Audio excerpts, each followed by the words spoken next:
இருக்கிறாங்க. உலக காரியத்துல ஏற்றும் தாழ்வும் நிறைந்தவங்களாக இருக்கிறாங்க. சில பேர் சொல்றாங்க வாழவே பிடிக்குன்னு சொல்றாங்க. தேவ நோக்கத்திற்காக உருவாக்கப்பட்ட மனுஷன் தேவனுடைய நோக்கத்தையே அறியாம இன்னைக்கு மதித்து இருக்கிறார். நிறைய பேருடைய கண்களை பிசாசுக்குள்ள இருக்காங்க. இவங்க எப்பதான் தெளிவடைவாங்க? பொறுப்பு யார் செய்தது? இதுல வளர்வதற்குதான் அந்த கூட்டம். ஆனா என்ன பண்ண மாட்டேங்க? எதுக்கும் முக்கியத்துவம் கொடுக்குறீங்க. ஆனா எதுக்கு முக்கியத்துவம் கொடுங்க? எதுக்குற பாருங்க, சம்பவத்துல 2 நாள்ல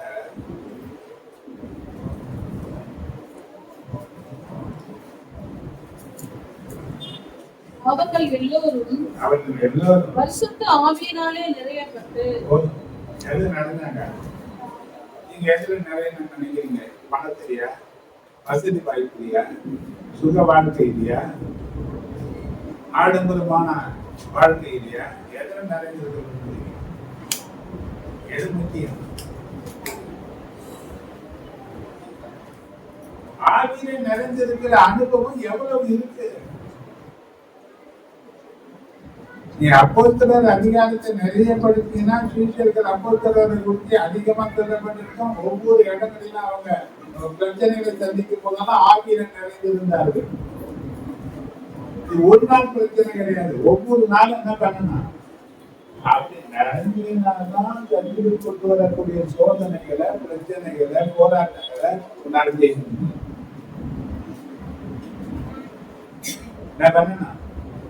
அப்ப இன்னைக்கு எதுக்கு உங்களுடைய பிரயாசங்கள் அதிகமா நீங்க செலவழிக்கிறீங்க? அடிந்து போவதற்கா, அடியாமல் உள்ளதற்கா? நேரம் ஃபுல்லா எதுக்கு ஓடுது? உலக காரியத்துக்காக ஓடுது. எப்ப தேய போறோம், எப்ப மறைய போறோம்? அங்கதான் பண்ணுவீங்க.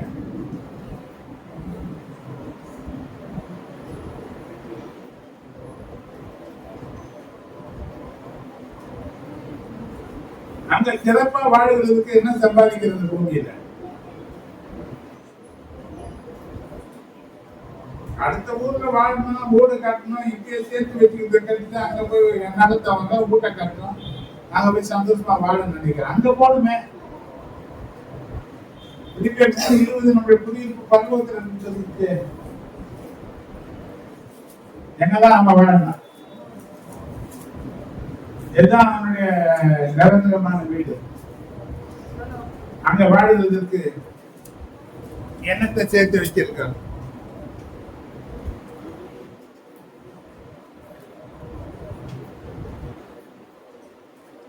சேர்க்க போறோமா, சேர்த்து வச்சிருக்கோம்?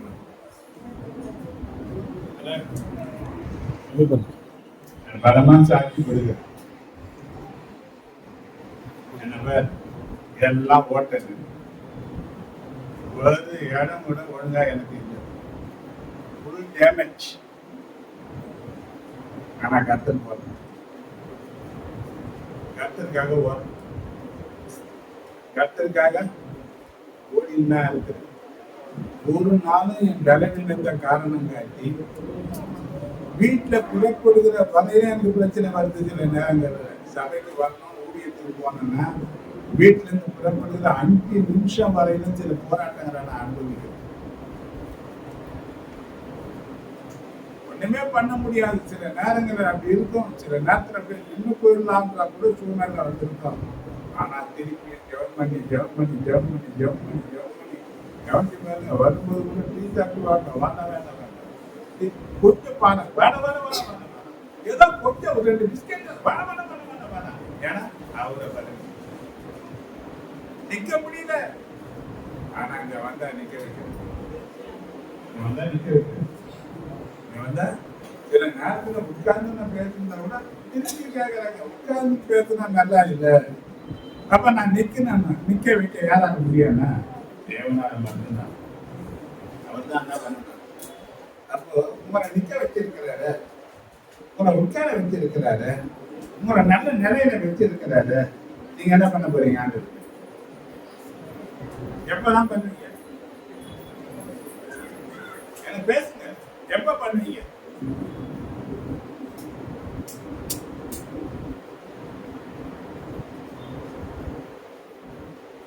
உன் மேல காட்டின தயவுக்கு, உன் மேல காட்டின தியாகத்துக்கு, உன் மேல செலுத்தின அன்புக்கு எப்ப நீ கைமாறு சொல்லுங்க? எப்பதான் தெரியும்? என்ன சபை வளருகிற சபையாய் இங்க உனக்கு முக்கியத்துவம் தராங்க. விளையாட்டுகளெல்லாம் முக்கியத்துவம் கிடையாது. ஏன்னா அதுக்கு ஒரு ஸ்கொயர் அவங்களதான் பயன்படுத்துவாங்க. இங்க பயன்படுத்தவும் ஆயத்தமா இருக்கு. ஆனா பயன்பட நீங்க என்ன பண்ற? எப்பதான் பயன்படுவீங்க? நீங்க தீர்மானிச்சு உங்களோடு தான் இருக்கு. ஒரே ஒரு முறைதான் வாழப்படும். அது வாழ்ந்து கொண்டு இது அர்த்தம் உள்ளதான் இருக்கும். இது என்ன பண்ணணும்? கவனிச்சு பாருங்க. பட்டு பட்டுன்னு மரணம் இன்னைக்கு வருது, நிறைய வருது. நினைக்க முடியல. தாத்தா எப்படி இருக்கிறாங்க, இன்னைக்கு ஆள் இல்லை. இது அவங்களுக்கு மட்டும்தானா, நமக்கும் சேர்த்து தானே? இப்ப நம்ம இன்னைக்கு இருக்கிறோம், நாளைக்கு ஆனா நாளைக்கு மதித்தா நீங்க போங்க.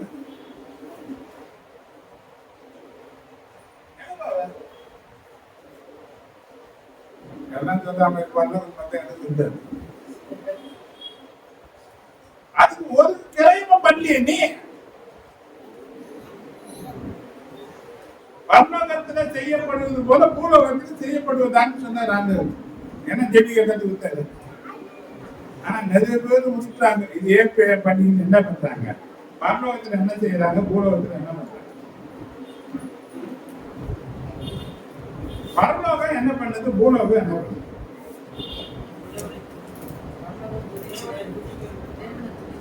பூலோகம் எல்லாரையும் சபிக்கும். எல்லாரையும் துதி என்பதை துதி சொன்னது குதிக்கும். என்ன பண்ண? துதி என்றதே இல்ல. சபை ஆராதனை எல்லாம் முடிச்சு இருக்கு. எப்ப வேணா பரலோகம் 24 மணி நேரமா நம்ம பாஷையில சொன்னாங்க. அங்க ஓயாம என்ன பண்றாங்க, துதிக்கிறாங்க. அதான் பரலோகம். பூலோகத்துல எப்படி இருக்குமா? பூலோகத்துல பரலோகம் வேணும்னா என்ன பண்ணணும்? பூலோகத்துல பரலோகம் என்ன பண்ண? அங்க வீட்டுல சரியா நேரம் இல்லை, பண்ண முடியல. ஒரு நேரத்தை கத்த நம்ம ஒதுக்கி வச்சிருக்கிறாரு. இந்த நேரத்துல வந்து என்ன பண்றது? இங்க வந்து சம்பந்தமா ரொம்ப தூரம் தாராட்டா பாடுறேன் நான். கேளு, வசனத்துக்குள்ளே போல நீ வார்த்தையை குறித்து பேசினார். இந்த வார்த்தை அந்த தாக்கம் தான் இதெல்லாம் வந்து ஆயத்தமா இருக்கு. தேசத்தை கொஞ்சம் பாருங்க, என்ன நடக்குது பாருங்க, இன்னும் என்னென்ன நடக்க போகுதுன்னு பாருங்க. எல்லாம் மனுஷ சித்தம் கிடையாது, தேவ சித்தம் தான். நம்ம பலன் நம்ம கையில் அழுத்து கொடுக்குறது. கெடுத்தினா தப்பிச்சுக்குவேன். வேத வசனம் வாங்கி கேடகத்தை கையில பிடிச்சினா தீங்குக்கு காத்துக்குருவேன், இல்லைன்னா ஏதுல மாட்டிக்குவேன். என் தேவனே என் தேவன் என்ன அர்த்தம், நான் உன்னை அறிய. வசனத்தை நீ அசட்ட பண்ணீங்கன்னா அவர் உன்னை அசட்ட பண்ணி ஜாக்கிரதையா இருக்கு. தயவு பண்ணுங்க. ஏன்னா கடைசி காலகட்டத்தில் தான் நம்ம இருக்கோம். சரி, சங்கீதம் 147:11. நமக்கு பயந்து நமது கிருபைக்கு காத்திருக்கிறவர்களே பிரியமாயிருக்கிறார். 1 சாமுவேல் 15:22 நான் பார்த்தேன்.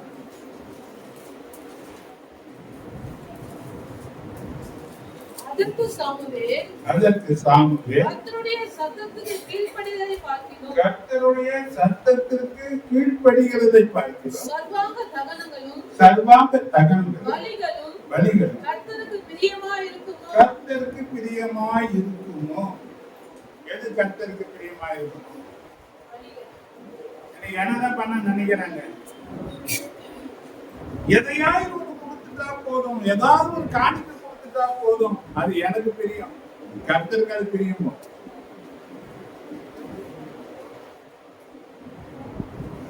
அப்ப எது பிரியம் அவருக்கு?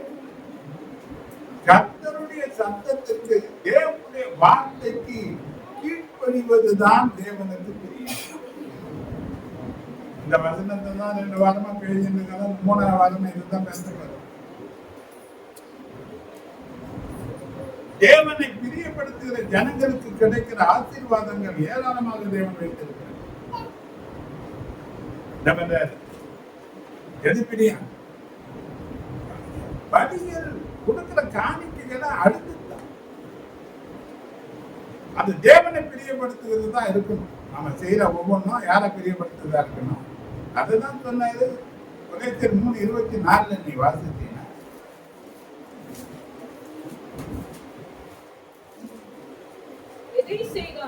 எதை செய்தாலும் அதை மனுஷனுக்கென்று செய்யாமல் கர்த்தருக்கென்றே மனப்பூர்வமாய் செய்யுங்கள். அது கொடுக்கிறதா இருந்தாலும், ஜெபிக்கிறதா இருந்தாலும், ஆராதிக்கிறதா இருந்தாலும், தேவ வசனத்தை கேட்கிறதா இருந்தாலும் மனப்பூர்வமாய் கர்த்தருக்கென்று நீங்கள் அதை செய்ய வேண்டும். என்ன செய்யணும்? அதனால செய்யும் போது பலன். அதனால வேற கேட்கணுமே, வரணுமே, ஜெபிக்கணுமே, ஏதோ ஒரு கட்டாயத்தின் அடிப்படையில நீ செய்தீனா 10 காசு உனக்கு பிரச்சனை நேரங்கள்ல நீ கத்துக்கும் போது அவர் சொல்றாரு, அவர் உன்னை பார்த்து கிண்டல் பண்ணுன்னு சொல்றாரு. நீதிமொழிகள் முதல் அதிகாரத்தில் நீதிமொழிகள் புத்தகம் முதல் அதிகாரம்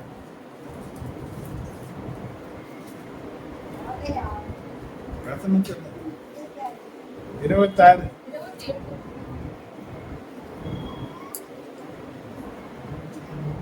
26 வாசிக்கலாம்.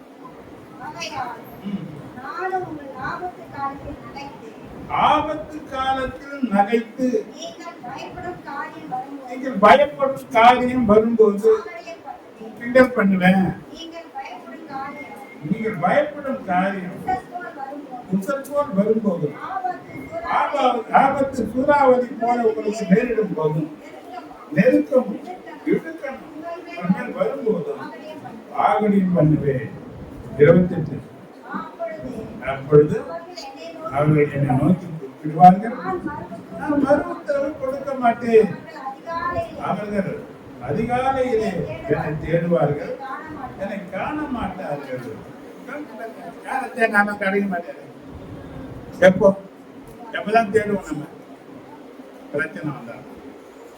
ஆனா என்ன சொல்லிட்டாரு? அப்ப கொடுக்கப்பட்டிருக்கிற தருணங்களை நம்ம பயன்படுத்துவதில் ஜாக்கிரதையா இருக்கணும். அப்ப ஆண்டவர் எதிர்பார்க்கிற முதல் காரியமே அவருக்கு கீழ்ப்படிதல் தேவனுக்கு பிரியம். தேவனை பிரியப்படுத்துற மனுஷன் ஆசீர்வதிக்கப்பட்டது நிச்சயம். யார் யாருக்கெல்லாம் கீழ்ப்படியணும், எப்படியெல்லாம் கீழ்ப்படிஞ்சார் ஆண்டவர் என்றதை பார்த்துனே வந்தோம். கீழ்ப்படிக்கிறதுனால கிடைக்கிற ஆசீர்வாதங்களை சொல்ல போற, ஆசீர்வாதங்களும் சொல்ல போற, தீமைகளையும் உனக்கு காட்டப்படும். எபிரேயர் 5:9 பார்த்தீங்கன்னா,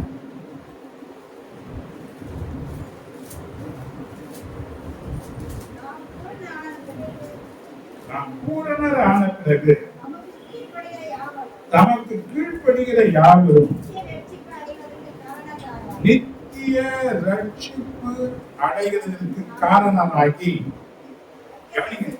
நித்திய ரட்சிப்பு யாருக்கு தருகிறார் ஆண்டவர் பார்த்தீங்கன்னா, தேவனுக்கு கீழ்ப்படுகிற ஜனங்களுக்கு நித்திய ரட்சிப்பை கர்த்தர் தருகிறார். ரட்சிப்பு ஞானஸ்தானத்தில் முடியவில்லை, முடிவு பரியந்தம் நினைத்திருக்கிறவனே ரட்சிக்கப்படுவான். ரட்சிப்பது நம்முடைய வாழ்க்கையின் முடிவு வரையில நிக்கணும். இந்த வாழ்க்கையில நம்ம சந்திக்கிற பிரச்சனைகள் கொஞ்ச நெஞ்சம் கிடையாது. நாம படுகிற பிரயாசங்கள் கொஞ்ச நெஞ்சம் கிடையாது. நம்ம சந்திக்கிற போராட்டங்கள் கொஞ்ச நெஞ்சம் கிடையாது. இது நம்மள புயற்காத்துல அசைக்கிறது போல பல காரியங்கள் நம்ம அசைக்கப்பட்டு கொண்டிருக்கிறோம். சில நேரத்துல எப்ப விழுந்து போவோம்னு தெரியல, வேகமா காத்தடிச்சா விழுகிற மரத்தை போல சில பேர் என்ன பண்றான், விழுந்து போறான். மரம் விழுந்தத்துல கிடந்தது போல மனுஷன் எப்படி கிடக்கிறான், விழுந்த நிலையிலே கிடக்கிறான். ஆனா வசனம் சொல்றது முடிவு பரியந்தம்.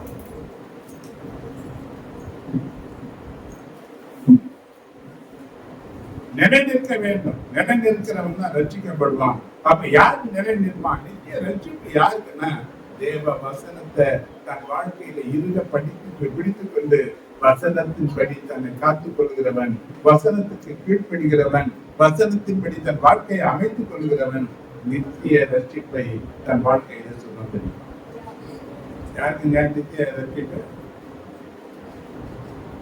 எல்லாம் சொல்ற மாதிரி ஞானசாமி எடுத்தவன கண்ண முன்ன நேரம் பல்லவும் போயிடுவாங்க. குற்றுப்பாடு நிறைய இருக்கு இன்னைக்கு. அதெல்லாம் இருந்தா இதெல்லாம் எழுதி கொடுக்க மாட்டார் ஆண்டவர் நமக்கு. நிறைய காரியத்தை எழுதி இருக்கிறார். ஒரு காரியத்தை நான் இப்படி செஞ்சுட்டேன். இப்ப ரட்சிக்கப்பட்டவங்க ஒரு பட்டணம் இப்ப இருக்கு. தமிழ்நாடுன்னு பாத்தீங்கன்னா சிட்டி இருக்குது, கிராமங்கள் இருக்குது, நிறைய குக்கிராமங்கள் இருக்கு. இதெல்லாம் சேர்த்துதான் என்கிட்ட வருது. இப்ப இங்க யார பாக்கியவான்னு சொல்லுவாங்க? சிட்டியில இருக்கிறவனையா, ரொம்ப குக்கிராமத்துல இருக்கிறவனையா? ஒரு காரே பார்க்காதவன், பஸ்ஸே பார்க்காதவன் நிறைய பேர் இருந்தாங்க. இப்ப ஓரளவுக்கு எல்லாருக்கும் பஸ் இருக்குதான்னு தெரியுது.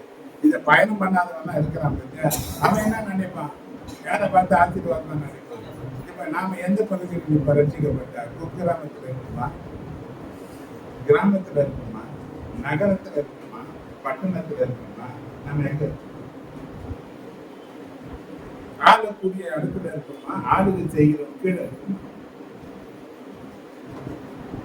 எங்க இருக்கும்? எல்லாம் எங்க ரட்சிக்கப்பட்டதும் போதா? எந்த அளவுக்கு நீ இங்க மூலதனம் இன்வெஸ்ட்மெண்ட் பண்றியோ அது உனக்கு ஆசீர்வாதமாக கிடைக்கும். அல்லேலூயா. இன்னைக்கு மூலதனம் உனக்கு எந்த இடத்துல இருக்கு? கர்த்தரின் பேர்லையா, உலகத்தின் பேர்லையா? எதுக்கு மூலதனம் பண்ணிட்டு இருக்கிறேன்? இங்க விதைக்கிற ஒவ்வொன்றும் ஒரு பலனும் நமக்கு திரும்பி கிடைக்க போறதில்லை. இங்க வசனம் சொல்ற பகுதி பொருள் பெருகுனா திட்டத்துக்கு தான் ஆள் பெறுவாங்க. அதை உடையவர்கள் கண்களின் அதை காண்பதே வந்து வேற எந்த பலனும் அவனுக்கு கிடையாதுன்றாங்க. என்ன யார் பெறுவாங்க? விரோதியா இருந்தவன் கூட, தூஷித்தவன் கூட ஒரு சொந்தம் பாராட்டின்னு எங்க உட்காந்துக்குவான்? யாருடைய உட்காருவான்? ஒரு வசதியா ஒருத்தர் மாறிட்டான்னா அவங்க கிட்ட துரோகிகள் கூட நண்பர்களாக வந்துடுவாங்க. ஏன்னா அவங்க என்ன இருக்கு? இருந்தா திட்டத்துக்கு ஆள் இருப்பாங்க, இல்லைன்னா இருந்தாலும் இல்லைன்னா உங்களோட யாரு இருப்பாங்க? அப்ப கர்த்தரோட நீ எவ்வளவு நேரம் இருக்கு? அவங்கள பார்த்து நிறைய நேரத்தை எங்க வீடு யாரா இருப்பாங்க கூட. அவரு கூட இருந்துட்டாருன்னா குறை ஒன்றும் இல்லை. அவர் இருந்துட்டாருன்னா என்ன கிடையாது. ஒரு நாளும் உன்னை வெட்டப்படுவோம் விட மாட்டேன். வெறும் பாட்டு மட்டும்தான் பாடுறோம். நோக்கி பார்த்தவர்கள் வெட்கப்பட்டு போவது இல்லை. வெறும் பாட்டு மட்டும்தானா? வாழ்க்கை அதுதானா? வாழ்க்கை எது பார்ப்பாங்க? வேலையிலிருந்து புள்ள வரணும். ஏன் அவரை பார்க்கிறேன்? அது வந்தாதான் எல்லாம் வாங்கி. அதனால ஏன பார்ப்பேன்? அவரை பார்க்கிறேன். நீ கத்தரை நோக்கி பாரு. உன் தேவைகளை சந்திக்கிறதுக்கு அவர் வல்லவர். நேரங்களை யார்கிட்ட செலவு பண்ண? உனக்கு பலன் தருவார். உழைக்கிறதுக்கு பலன் வேண்டும். மனுஷ கண்களில் தயவு உண்டாக்கி தர வேண்டும். வேற பாரு. அப்ப அவரை பார்க்கறதுக்கு நேரங்களை நீ மூலதனம் பண்ணி ஆளுங்க.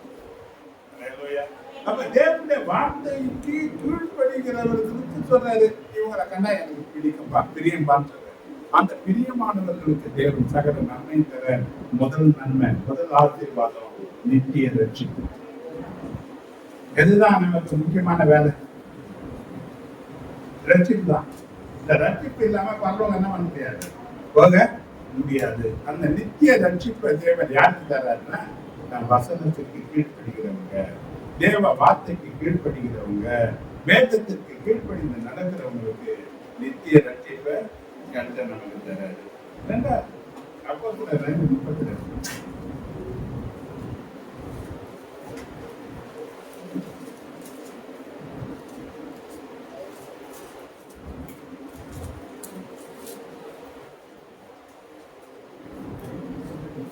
5:32 அப்பத்துல இந்த சங்கதிகளை குறித்து நாங்கள் அவருக்கு சாட்சிகளாக இருக்கிறோம்.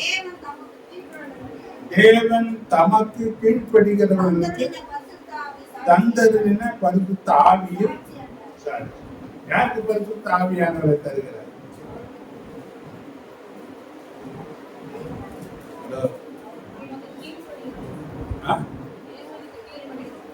கீழ்ப்படியாத ஆவிக்கு என்ன ஆவி கிடைக்கும்?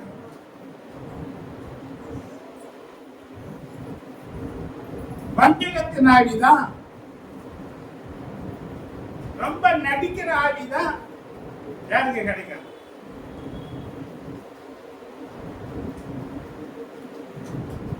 நமக்கு கீழ்ப்படுகிறவர்களுக்கு தேவன் பரிசுத்த ஆவியானவரை கவனிங்க. ஏங்க இந்த ஆவியானவர் தர?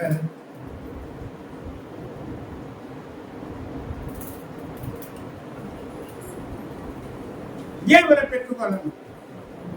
எத்தனை பேர் பெற்றுக்கொண்டிருக்கிறீங்க? என்ன கவனிக்க பார்த்து சொல்லுங்க. நேரம் எடுத்து நான் கரெக்டா முடிச்சிருந்தேன்னா எனக்கு நீங்க பதில் சொல்லுங்க. நிறைய பேச வேண்டியது இருக்கு. இன்னைக்கு கூட அது முடிக்க மாட்டேன்னு நினைக்கிறேன். ஏன்னா போல வேகம் பார்த்தீங்கன்னா அவ்வளவு வேகமா போல பதில சொல்ல மாட்டீங்க. வேற யாராவது பிரசங்க எடுத்து நிக்க வைக்கலாமா பாக்குறேன். அவங்க சொன்னதாவது கேட்கறீங்களான்னு பாக்குறேன். எதற்காக பரிசுத்த ஆவியானவர்? எத்தனை பேர் இவரை பெற்றுக் கொண்டிருக்கிறீங்க?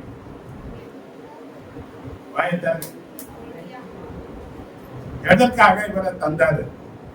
நான் போய் வேறொரு தேற்றவான அனுப்புவேன். எதுக்கு? இவரை மாதிரி ஒருத்தரை நமக்கு அனுப்புனாங்க. இவரை ஏன் பெற்றுக்கொள்ளணும்? சீஷர்களை எருசலேமிலே தங்கி இருங்க, நீங்க போயிடாதீங்க என்று சொல்லி 10 நாள் மேல் வீட்டு அறையில காத்திருந்து இந்த பரிசுத்த ஆவியானவரை பெற்றுக்கொள்வதற்கு எதற்காக இயேசு தன் சீடர்களுக்கு சொன்னார்? ஏன் நமக்கு இந்த வாக்கு சொல்லப்பட்டிருக்கு? எத்தனை பேர் இந்த பரிசுத்த ஆவியானவருக்கு?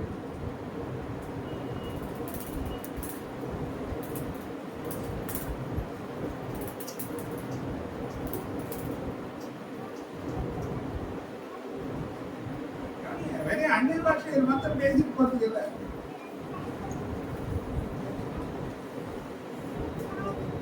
என் தமாச பிள்ளைங்க பார்த்தா ஒரு பிள்ளை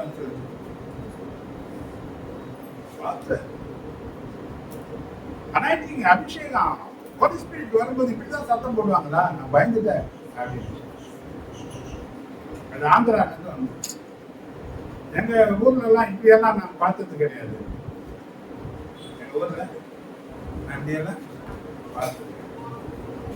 இது கொஞ்சம், ஆனா இது வந்து ஒரு லிமிட் தான். இன்னும் குழந்தைங்களை போலதான் என்ன பண்ணுவாங்க. குழந்தைங்க பார்த்தீங்கன்னா அப்பா வந்து நான் பிள்ளைங்க யார் பிடிச்சிருந்தாலும் உதவிட்டு ஓடுற மாதிரி இன்னைக்கு என்ன இன்னும் குழந்தை தன்மையில தான் இவங்க இருக்கிறாங்க. ஆனா பரிசுத்த ஆவியானவர் வந்தது இதற்காக மட்டுமல்ல.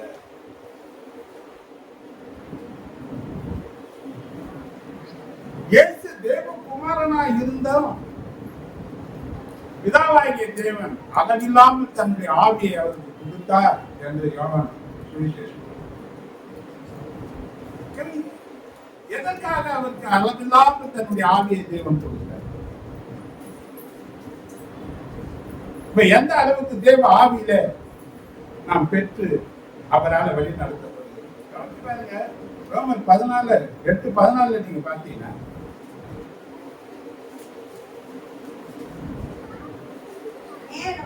மேலும் எவர்கள் தேவனுடைய ஆவியினாலே நடத்தப்படுகிறார்களோ அவங்கதான் தேவனுடைய பிள்ளைகள். இன்னைக்கு எந்த ஆவியில நடத்தப்படுது? மனுஷ ஆவி நடத்துதா? சாத்தானுடைய ஆவி நடத்துதா? தேவனுடைய ஆவி நடத்துதா?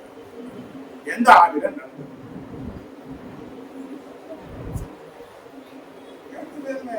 சில பேர் இதுதான் போராட்டமா இருக்குது.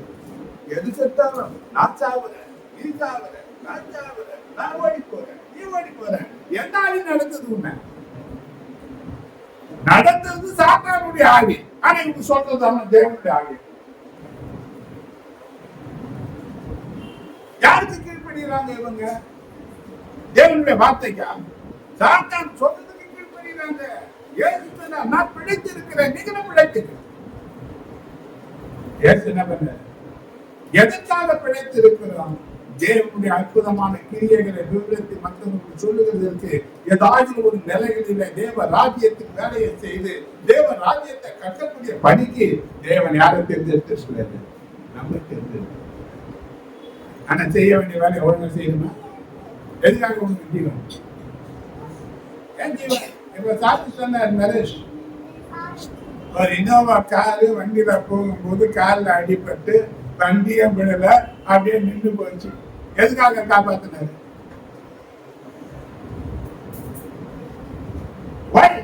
ஏன்?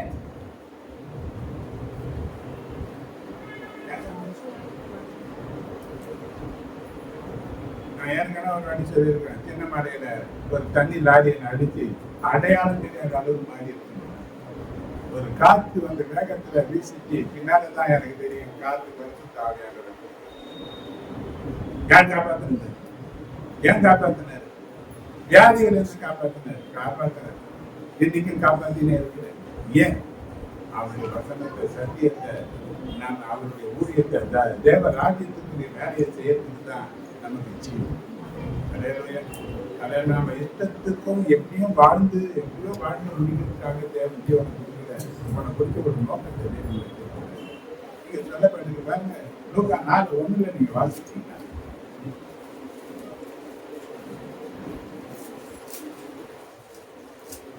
இயேசு பரிசுத்த ஆவியினாலே நிறைந்தவராய் யோர்தானை விட்டு திரும்பி ஆவியானவராலே வனாந்தரத்திற்கு கொண்டு போகப்பட்டு 40 நாள் பிசாசினால் சோதிக்கப்பட்டார். என்ன பண்ணாரு? எத்தனை நாள் சோதனை? ஒரு நாள் சோதனை வந்தாவே நம்மளால தாங்க முடியல. இவர் எத்தனை நாள் சோதிக்கப்பட்டாரா? கவனிச்சு பாருங்க. இங்கேயாவது நம்மளை சுத்தி இவ்வளவு ஜனங்கிறாங்க. நமக்கு பிரச்சனை வந்தா நம்மளை சுத்தி நம்ம குடும்பம் இருக்குது. ஆனா இயேசு சோதிக்கப்பட்ட இடம் பார்த்தீங்கன்னா வனாந்தரம். அங்க பாத்தீங்கன்னா மிருகங்கள் தான் கூட அது கூட தான் இருந்தது. மிருகங்கள் தான் இருந்தது. எந்த மிருகம் வந்து அவருக்கு உதவி செய்திருக்காங்க? சோதனை யார் அவருக்கு உதவி செய்தாங்க? நமக்கு சோதனை வந்ததா அவனை பாரு இவனை பாரு உடம்பி தீர்த்துருமே. யார் இருக்கிறான் எனக்கு என்று தெரியும். வாய்ப்புசாம பேசுறமே. ஆனா தேவனுக்கு இயேசு கிறிஸ்து யார் இருந்தாங்க? இது எப்படி அவர் ஜெயிச்சாரு? எப்படி சோதனைகள் அவர் ஜெயிச்சாரு? பரிசுத்த ஆவியானவராக நிறைந்தவன் சோதனைகளை ஜெயிப்பான், பிசாசுகளை ஜெயிப்பான், அவருடைய வல்லமைகளை ஜெயிப்பான், அவருடைய தந்தனங்களை ஜெயிப்பான். அப்ப இந்த உலக வாழ்க்கையில நீ எல்லாத்தையும் ஜெயம் பண்ண வேண்டுமானால் நீ யாரால நிரம்பி இருக்கணும்? யாரால நிரம்பி இருக்கணும்? நம்மளுக்கு துரோகங்கள் இருக்குங்க. யார நம்புறது? நீ ஒரு ஆளை சொல்ற, நான் அவரை நம்புறேன்.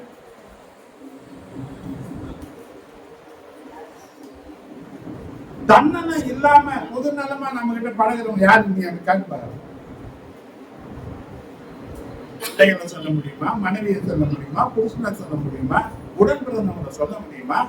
இல்லைன்னா உற்றார் சுற்றார் இவங்களை சொல்ல முடியுமா? காட்ட முடியுமா? நீ ஒரு சின்ன ஒரு தீக்கு நீ பண்ணிப்பாரு, செத்தாலும் மூத்திர முடிக்க மாட்டேன்னு போயிடும். அப்ப எத்தனை தீமைகளை நாம தேவனுக்கு பண்ணி இருந்தோம். நம்மளை உணர்த்தி வைக்கிறாரு, நம்மளை கைபிடித்து நடத்துறாரு, நம்ம தள்ளி விடாதபடிக்கு தாங்குறாரு. எல்லா நிலையிலும் இன்னைக்கு மாறுவான் நாளைக்கு மாறுவான் என்று சொல்லி பொறுமையா காத்திருந்த முன்னே என்னை காத்து நடத்துகிறாரு. இவர் பெற்றுக்கொள்வது நம்முடைய வாழ்க்கையில் அவசியம் இல்லையா? அவசியம் இல்லையா? நீ செய்து தப்பா சரியானது உனக்கு உணர்த்தி காண்பிக்கிறதுக்கு பரிசுத்த ஆவி இல்லைன்னா உணர்வே இல்லாம போயிடுவே. அப்ப உனக்கு உணர்வு தரக்கூடிய இந்த பரிசுத்த ஆவியானவர் அவசியம் இல்லையா? அப்ப இந்த பரிசுத்த ஆவியானவரை தேவன் யாருக்கு தராருன்னா எல்லாருக்கும் தரல. தன்னுடைய வார்த்தைக்கு யார் கீழ்ப்படுகிறார்களோ அவர்களுக்கு சேர்க்கிறாரு. அவர்களோடு கர்த்தர் பேசுறாரு. ஆழ்ந்த ரகசியங்களை கர்த்தர் கற்றுத் தருகிறாரு. என்ன நடக்க போகுதுன்னு முன்ன அறிவிக்கிறாரு. தேவ சத்தத்தை கவனிக்கக்கூடிய காரியத்தை செய்யறாரு. ஆராய்ந்து முடியாத தேவன் ஏற்படுத்தி வைத்திருக்கிற நன்மைகளை எல்லாம் ஒரு மனிதனுக்கு இந்த தேவ ஆவியானவர் வெளிப்படுத்தி பெற்றுக்கொள்வதற்குரிய வழிமுறைகளை சொல்லி ஜெபிக்க தெரியாத உனக்கு எனக்கும் ஜெபிக்கிறதுக்கு துணை நின்று ஜெபிக்க சொல்லிக் கொடுத்து பெற்றுக்கொள்ளவும் உதவி செய்கிறது இந்த பரிசுத்த ஆவியானவர் தான். அல்லேலூயா. அப்ப இந்த பரிசுத்த ஆவியானவரை பெற்றுக்கொள்வதற்கு நாம எடுக்கிற முயற்சி என்னதான் எவ்வளவு நாள் தான் இருக்கும்? பிரச்சனை பிரச்சனை பிரச்சனை, உடம்பு முடியல, உடம்பு தெரியல, எப்படி இருக்கு அப்படி எப்பதான் பேரம் கொண்டு போகும்? யாருடைய என் சுய பேரத்தை முடியுமா? இன்னைக்கு காலையில பார்த்து சொல்லுவாங்க, அவங்க மாத்திர பேங்க கூட மாற்று என்ன பண்ண முடியல அவங்களால. எவ்வளவு வெயிட் நான் தூக்குனாங்க, தலையில ஒரு குடம், இடுப்புல ஒரு குடம், அதுக்கு மேல தலை மேல ஒரு குடத்து மேல ஒரு குடம், இப்படி அவங்க கல்யாண புதுசுல பாத்தீங்கன்னா தண்ணி பஞ்சம். 4 தெருவுக்கு போயிட்டு எடுத்துட்டு வருவாங்க. கிராமத்துல இருக்கிற ஆளை பாக்குற மாதிரி எப்படி இருக்கும் அவங்கள பார்த்தா? அவ்வளவு வெயிட் தூக்கினவங்க இப்ப மாட்டி வருகிற கை பேக் என்ன பண்ண முடியல, அதை மாட்டிக்கிட்டு வண்டியில உட்கார முடியலன்றாங்க. நீ மாட்டிக்க அந்த வண்டியில ஒரு வண்டியில மாட்டி. ஏன்னா நம்மளே பலம் நிறைய வருது, நம்முடைய பலத்தை வச்சு என்ன பண்ண முடியாது. அப்ப அந்த பலத்தை நம்பி ஓட முடியாதுன்னா நீ எந்த பலத்தை நம்பி இருக்கிற? யாருதான் உன்னுடைய பலன்? அப்போ அப்போஸ்தலர் 1:8 சொல்லுது, பரிசுத்த ஆவியானவர் வரும்போதுதான் நீங்க பலன் அடைவீங்க. அப்ப பலவீனத்துல உனக்கு பலன் தரது யாருன்னு பார்த்தீங்கன்னா நாம பலவீனமான பானம் தான் இல்லையா? 1 Peter 3:7 சொல்லப்பட்டபடி மனைவிகள் சொல்லப்பட்டிருக்கு, நாம கிறிஸ்துவுக்கு மனவாட்டிகள் தான். நம்ம யாரு? பலவீனமான பானம். நம்முடைய பலத்தை என்ன பண்ண முடியாது, நம்பி ஒரு காரியத்தையும் செய்ய முடியாது. ராத்திரியில பார்த்தா ரொம்ப தெம்பா இருக்கிறோம், காலையில பார்த்தா அப்படியே ஊஞ்சல் ஆடுற மாதிரி. என்னன்னா ராத்திரி எல்லாம் ஜோரம். ராத்திரி அடுத்த ஒரு ஜோரத்துக்கு காலையில என்ன பண்ண முடியல. ராத்திரி படுக்கும்போது நல்லாதான் இருந்தது, காலை ஏற்றி வச்சு நடுவுல அந்த படுத்து தூங்குற நேரத்துல என்ன நடந்ததுன்னா ஒரு ஜுரம் வந்தது. இந்த பலத்தை எல்லாம் சேர்த்து இப்ப எதுதான் மிச்சம்? எனக்கு பலவீனம் தான். அந்த பலவீனத்துல நான் பலன் கொண்டு திருப்ப எழும்பி என் காரியத்தை நடவடிக்கிறேன்னா எனக்கு என்ன பலன்? எதுதான் எனக்கு குளுக்கோஸ்? எதுதான் எனக்கு பூஸ்டர்? யாருதான்? டாக்டர் போனா 2 பாட்டில் குளுக்கோஸ் தந்துறான், எனக்கு எதுதான் குளுக்கோஸ்? இந்த பரிசுத்த ஆவியானவர் தான். இந்த பரிசுத்த ஆவியானவரை பெற்றுக் கொள்வதற்கு உன்னுடைய பிரயாசங்கள் என்ன?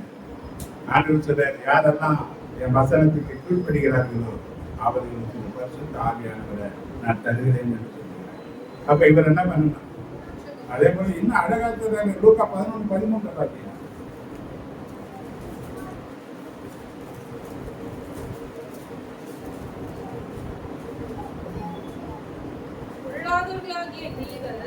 பொருளாதவர்களாகிய நீங்கள் பிள்ளைகளுக்கு நல்ல ஈவுகளை கொடுக்க அறிந்திருக்கும் போது பரமபிதாவானவர் தம்மிடத்தில் வேண்டிக் கொள்கிறவர்களுக்கு பரிசுத்த ஆவியானவரை கொடுப்பது அதிக நிச்சயம் அல்லவா? யாருக்கு தர? பரிசுத்த ஆவியானவரை பெற்றுக் கொள்வதற்கு பிதாவாகிய தேவனிடத்துல வேண்டிக் கொள்கிற யாரா இருந்தாலும் அவர்களுக்கு என்ன பண்றாரு? பரிசுத்த ஆவியானவர். இப்ப நம்முடைய வேண்டுதல்ல எனக்கு அது வேணும், இது வேணும், எனக்கு வேலை வேணும், கல்யாணம் வேணும்னு கேட்கிற ஆளுங்க இந்த பரிசுத்த ஆவியானவர் எனக்கு வேணும் எத்தனை பேர் கேட்க?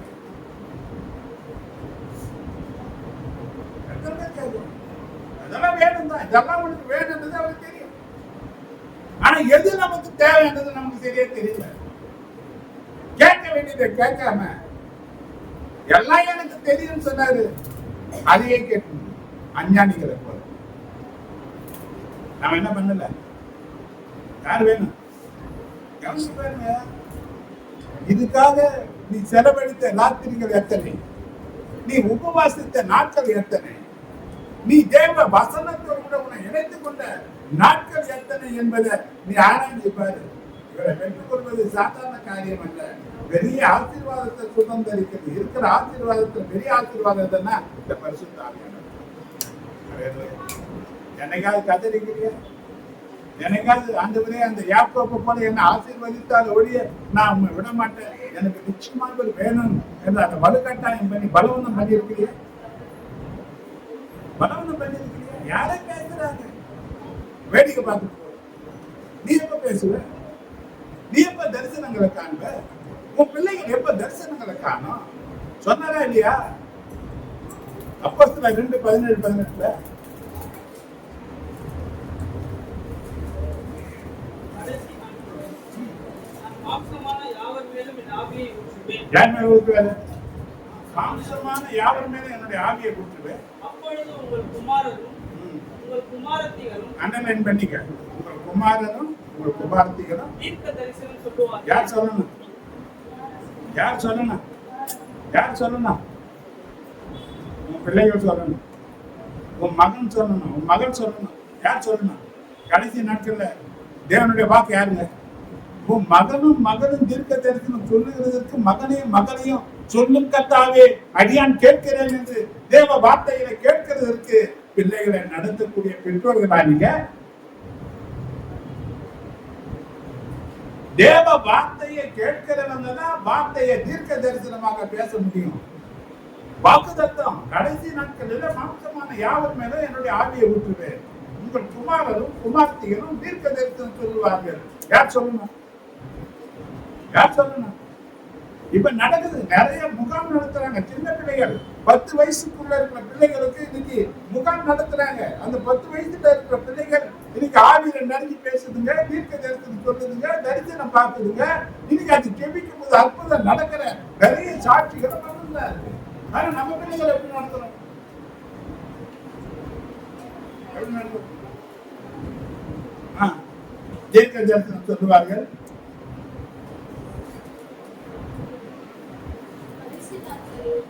நான் மாம்சமான யாவர் மேல் என் ஆவியை ஊற்றுவேன். அப்பொழுது உங்கள் குமாரரும் குமாரத்திகளும் தீர்க்கதரிசனம் சொல்வார்கள். உங்கள் வாலிபர் தரிசனங்களை அறிவார்கள். என்ன தரிசனம் பண்றாங்க நீங்க வாலிபர்களுக்கு? வாலிபருக்கு என்ன தரிசனங்குது? அது கூட சபைக்கு ஒரு தரிசனம்னா ஒரு கோடு வச்சிருப்பாங்க சபையில். இதுதான் ஒரு 500 ஆத்மாவா 5000 ஆத்மாவா மாறணும். அது தரிசனம். ஆலோசனை சொன்ன மாதிரி எழுதி வைக்க சொன்ன சபையினுடைய தேவைகள் கிடைக்கணும். சபைக்கு ஒரு சொந்தமான இடம் தரிசனம் எங்க எழுதி வைக்கணும். அதை பார்க்கிறவன் அதுக்காக ஜெபம் பண்ணணும். இன்னைக்கு வாலிபருடைய தரிசனம் என்ன? தேவனை குறிச்சா தரிசனம் எப்படி இருக்கு?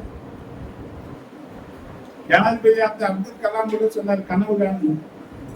என்ன கனவு காணுது? அதான் நாங்க எப்ப பார்த்தா படுத்துனே இருக்கிறேன். சில பேருக்கு எப்பதான் கனவே வருது.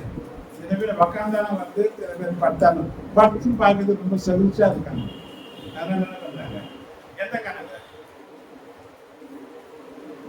எந்த கனவு உங்களுக்கு சொகுசா இருக்கு? தேவனை குறித்த தரிசனம் கனவுகள் நமக்கு எப்படி இருக்கு? எப்படி கட்டமைக்கிற உன்னை? நீ யாரா இருக்க விரும்புற? உன்னை எப்படியா பார்க்கிற? நீ நினைச்சதை விட, நீ வேண்டிக் கொண்டதை விட அதிகமா கர்த்தர் செய்யறதுக்கு அந்த தரிசனத்தை உருவாக்கி கொடுக்குது இந்த பரிசுத்த ஆவியானவர். அல்லேலூயா, அல்லேலூயா. அப்ப ஃபேமிலி முழுசா கர்த்தருக்காக எழுந்து பிரகாசிக்கிறதுக்கு இந்த பரிசுத்த ஆவியானவரை பெற்றுக்கொண்டே ஆகும்.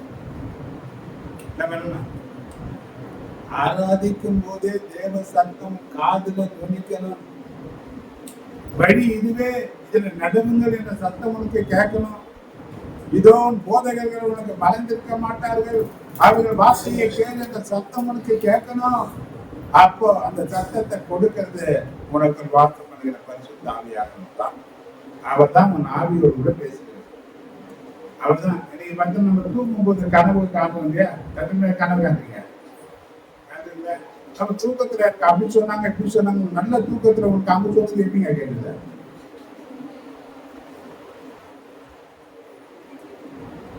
தூக்கத்துல அவங்க இப்படி சொன்னாங்க, என்ன எப்படி பண்ணாங்க, வெட்ட வந்தான், கொல்ல வந்தான், அப்படி பேசலாம் அப்படி பேசலான்னு நிறைய கனவு சொல்றாங்கல்ல. எப்படி உனக்கு கேட்குது? நல்ல தூக்கத்துலதான் எப்படி கேட்குது?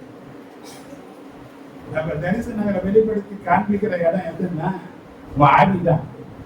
தேவன் ஆவியா இருக்கிற, ஆவியா இருக்கிற தேவன் ஒண்ணு உனக்கு தரிசனம் கொடுக்கணும், இல்லைன்னா ஆவியா இருக்கிற சாத்தான் உனக்கு என்ன பண்ணும்? அப்ப உன் தரிசனம் யாரால கிடைச்சது? சாத்தானாரியா தேவனாரியா? இதை புரிஞ்சு கொள்ளக்கூடிய தன்மையை தருகிறது இந்த பரிசுத்தாவியானவர். என்ன பண்ணீங்க? சரி, கடைசியா முடிச்சு நேரம் ஆயிடுச்சு. யாருக்கும் 4:7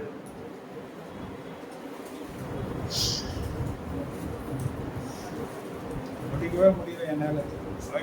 ஆகையால் தேவனுக்கு கீழ்ப்படிந்திருங்கள்.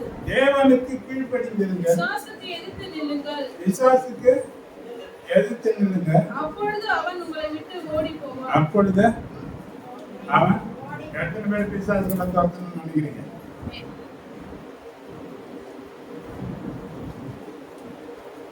ஹலோ, எத்தனை பேர் பிசாசு?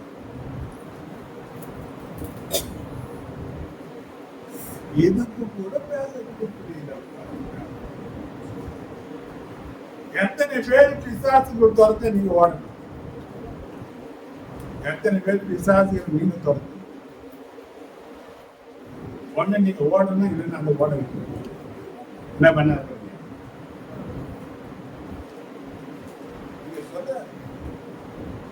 தேவனுக்கு கீழ்ப்படிந்திருங்க. பிசாசுக்கு தேவனுக்கு கீழ்ப்படுகிறவனுக்கு எல்லாம் கீழ்ப்படும். ஆதியாகமம் 2:26-27 பாத்தீங்கன்னா,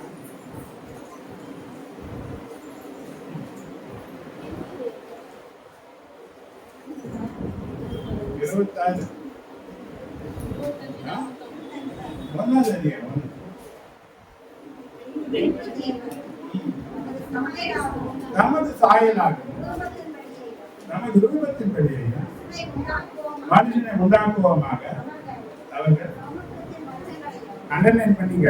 சமுத்திரத்தின் மச்சங்களையும் ஆகாயத்து பறவைகளையும் மிருக ஜீவன்களையும் பூமி அனைத்தையும் பூமியின் மேல் என்ன பண்ணாம எல்லாத்தையும் எது வரலாம் வேண்டாம்.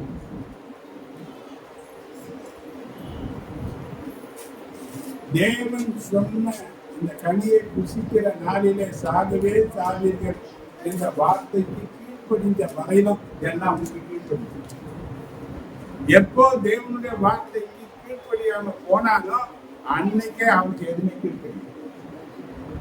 உனக்கு எப்ப எது கீழ்ப்படியும்? உன் பொண்டாட்டி எப்போ உனக்கு கீழ்ப்படிவார்? உன் புருஷமார் எப்போ உனக்கு கீழ்ப்படிவார்? உன் பிள்ளைகள் எப்போ உனக்கு கீழ்ப்படிவார்? கர்த்தருடைய வார்த்தைக்கு கீழ்ப்படியாம எதுவும் உனக்கு கீழ்ப்படியும். எந்த பிரச்சனையும் என்ன பண்ணாது. கவனிச்சு பாருங்க. இயேசுநாதர் சொன்னார், புயல் அடங்குச்சு, காத்து அடங்குச்சு. அடங்குச்சா? காய்க்கிற மரம் காய்க்காம போச்சு. யார் வார்த்தையினாரு? எது கீழ்ப்படிஞ்சது? எல்லாம் அவருக்கு. ஏன்னா அவர் பிதாவுக்கு மரண பரியந்து கீழ்ப்படிந்தது. அவர் என்ன பண்ணாரு பிதாவுக்கு?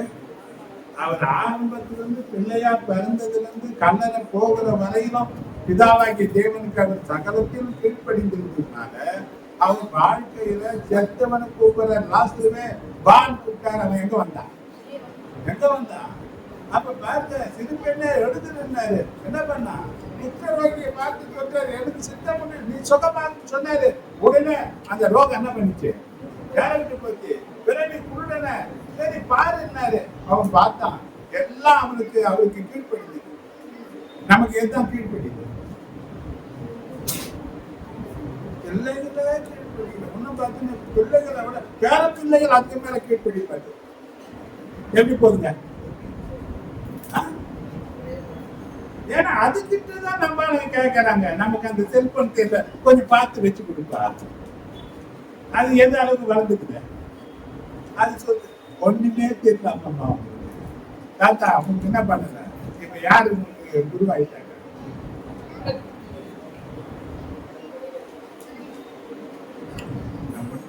யாருக்கு கீழ்படிங்க? யாருக்கு கீழ்படிங்க? கீழ்படிதல போல ஒரு பெரிய ஆசீர்வாதம் எதுவுமே கிடையாது.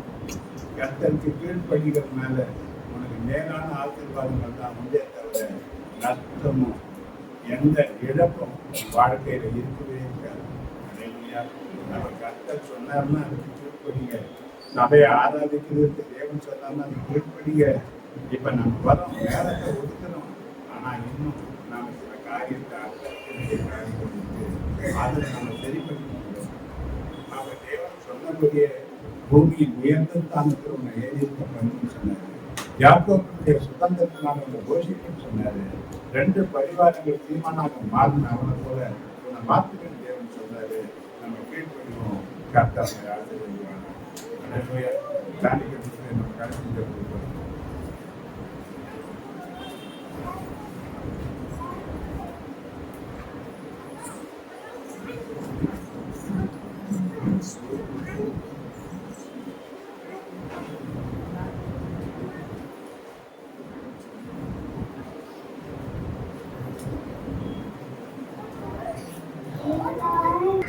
பெயர் சொல்லி அழைத்தீரையா, என் தாய் உருவாகும் முன்னே என் கருவை கண்டீரையா, என் பெயர் உருவாகும் முன்னே பெயர் சொல்லி அழைத்தீரையா. எப்படி உனக்கு நன்றி சொல்லுவேன், சொல்ல வார்த்தையே இல்லை. நீங்க போகிற வாழ்க்கை முழுவதும் வேறு ஆசையே இல்லை. எப்படி உனக்கு நன்றி சொல்லுவேன், சொல்ல வார்த்தையே இல்லை. நீங்க போகிற வாழ்க்கை முழுவதும் வேறு ஆசையே இல்லை. என் தாய் உருவாகும்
சமூகத்தில் இந்த நாளில் ஆராதனை ஒவ்வொரு பகுதியின் வழிநடத்தை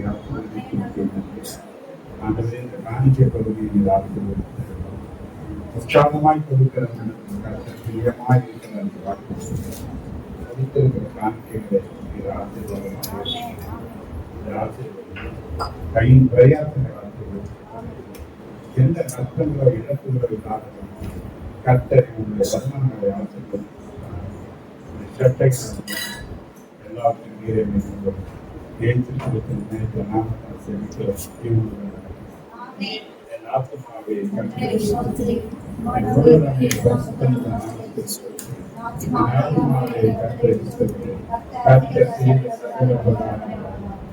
நம்முடைய கர்த்தராகிய இயேசு கிறிஸ்துவின் பிதாவாகிய தேவனுடைய அன்பு பரிசுத்த ஆவியானுடைய ஐக்கியம் ஆசீர்வாதம் பாதுகாக்கும் பராமரிக்கும் வழிநடத்துவதும் நம் அனைவரோடும் வந்திருக்கிற குடும்பங்களோடும் நீதி சென்று இருப்பதாக நாம் வாழ்த்து